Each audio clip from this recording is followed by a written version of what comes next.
안녕하세요. 읽고 쓰고 이야기하는 수인 나임입니다.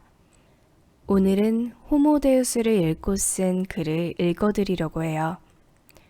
오디오에 담긴 글 전문은 브런치 글로도 만나보실 수 있습니다.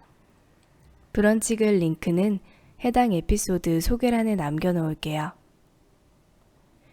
내 인생 첫 벽돌책, 호모데우스. 난해하고 우울한 미래 앞에 나는 지금 무엇을 준비해야 하는가?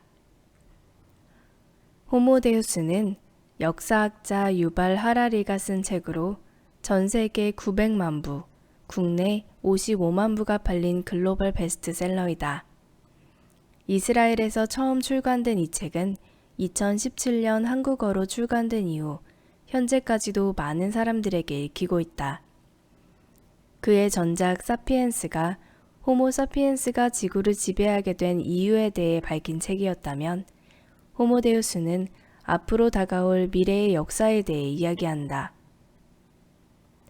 다만 책에서 밝히고 있는 것처럼 이 책은 예언서라기보다는 미래의 가능성에 대한 저자의 생각을 기술해 놓은 책이다. 미래의 인류는 어떤 운명을 맞이하게 될까?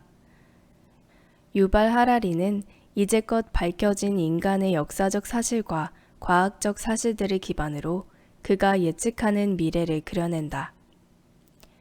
책장을 펼치자마자 마주하는 첫 페이지에는 저자의 친필 사인이 인쇄되어 있는데 그곳에는 이 한 문장이 적혀 있다. Everything changes. 이는 500페이지가 넘는 책에 담긴 방대한 이야기를 하나로 압축해 놓은 문장이자 책 내용 전반을 관통하는 핵심 메시지이다. 그렇다. 저자는 기본적으로 모든 것은 변화한다 라는 진화론을 바탕으로 모든 가능성을 제시한다. 같은 맥락에서 진화론과는 반대되는 부분, 즉 아직 과학이 밝혀내지 못한 미지의 영역은 철저히 배제한다. 이를테면 영혼, 의식적인 마음 같은 것들이 그러하다. 믿음의 대상인 영혼과 달리 의식하는 마음은 구체적인 실제이다. 인간은 살아가는 매 순간 감정과 감각들을 통해 누구나 자신의 내면에 스스로를 움직이게 하는 무언가가 존재한다는 걸 경험한다. 하지만 저자는 이를 입증하기 위해서는 마음이 무엇인지 이해해야 하는데 아직까지 이에 대한 과학적 증거가 불충분하므로 이를 차용하기를 거부한다. 대신 미래의 가능성을 이야기하기 위해 과거의 역사들을 돌아보며 세계를 정복한 인간이 다른 동물들과 구별되는 특별함을 찾아낸다. 그 특별함은 바로 상호 주관적 실제인데 상호 주관적 실제란 여러 사람이 실제한다고 믿는 것을 말한다. 예를 들어 돈은 객관적으로 가치가 없지만 수많은 사람들이 가치가 있다고 믿음으로 현실에서 그 가치를 발휘한다. 같은 맥락에서 인간은 국가, 종교, 문자와 같은 상호 주관적인 실제를 만들어냈고 이를 바탕으로 대규모 협력을 통해 세계를 이끄는 유일한 존재가 되었다는 것이다. 그러나 상호 주관적 실제는 영원하지 않고 시대의 흐름에 따라 변화한다고 저자는 말한다. 과거 신으로 대변되었던 종교가 무너지고 현재는 인간의 자유의지를 중시하는 인본주의가 중요해진 것처럼 기술이 극도로 발달한 미래에는 이를 대체할 또 다른 무언가가 등장할 것이라는 것이다. 유발 하라리는 그것이 데이터가 될 것이라 예측한다. 과학기술의 급속한 발전은 이미 우리 생활의 많은 부분을 바꿔놓았다. 이제 사람들은 혼자 보는 일기를 쓰기보다는 대중들이 모이는 플랫폼에 세세한 일상을 실시간으로 업로드한다. 사진, 글, 영상 등 형태를 막론하고 데이터화된 기록들은 공유되지 않는 개인적인 것들과는 차원이 다른 힘과 의미를 얻고 있다. 인스타그램, 유튜브에서 수많은 팔로워를 가진 인플루언서들에게 부와 명예가 쏠리는 현상을 보라. 이에 더해 딥러닝으로 더 똑똑해진 AI는 인간의 삶을 획기적으로 바꿔가고 있다. 구매 기록, 검색 기록, 시청 기록 등 우리가 더 많은 데이터를 남길수록 AI는 나에게 가장 최적의 선택지라는 편의를 제공한다. 더 이상 우리는 좋아하는 것을 찾기 위해 이전만큼 많은 시간과 노력을 들이지 않아도 된다. 손에 쥔 핸드폰을 켜서 앱 하나만 열어도 눈에 가장 잘 띄는 곳에 꼭 필요한 정보들이 모습을 드러내니 말이다. 이렇듯 시대는 사람들로 하여금 점차 더 많은 것들을 데이터화해 세상과 공유하기를 촉구한다.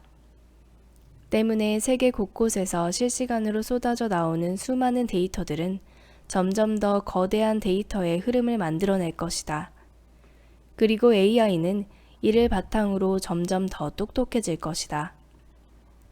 미래에는 인간의 관리, 예측 영역을 벗어날 만큼 전지전능해진 AI 앞에서 인간은 더 이상 고유하고 절대적인 존재로 설 수 없을지도 모르겠다. 아니, 존재 자체가 필요 없어질지도 모른다고 저자는 예측한다. 인간 자체보다 데이터가 더 중요해지는 세상. 그래서 결국 잉여로워진 인간은 멸종하고 거대한 데이터의 흐름만 남게 되는 세상. 이것이 저자인 유발 하라리가 예측하는 극단의 미래이다. 벽돌만큼 두꺼운 이 책은 이렇게 끝이 난다. 몇백 페이지를 읽어 내려간 끝에 이리도 섬뜩하고 허무한 결말을 마주하다니. 다가올 미래를 생각하니 참으로 오싹해진다. 그러나 곰곰이 생각해보자. 인간은 정말 우리의 존재를 위협할 만큼 위험한 미래를 알면서도 무조건적으로 앞만 보며 달려갈까? 그에 대한 나의 대답은 노이다. 그건 지나온 역사를 보면 누구나 알 수 있는 문제이다. 과거를 돌이켜보면 인간은 최악의 시나리오가 그려지는 상황에도 언제나 현명한 선택을 하면서 살아남았다. 그 비법은 바로 다 함께 힘을 모아 의식적으로 옳은 선택을 했기 때문이었다. 예를 들어보자. 핵무기가 발명되었을 때 많은 사람들이 사방에서 핵이 터져 종국에는 모두 멸망할 거라며 두려워했다.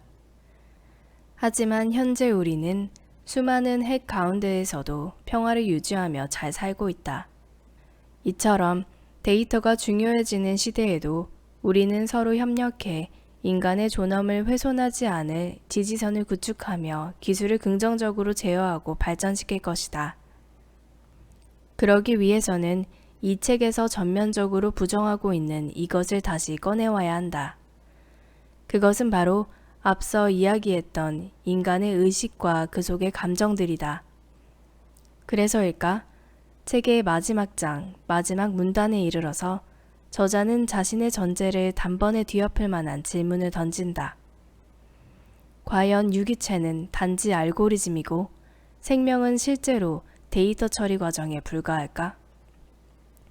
이 질문에는 아닐지도 모른다는 저자의 진짜 속마음이 드러나 있는 것 같다.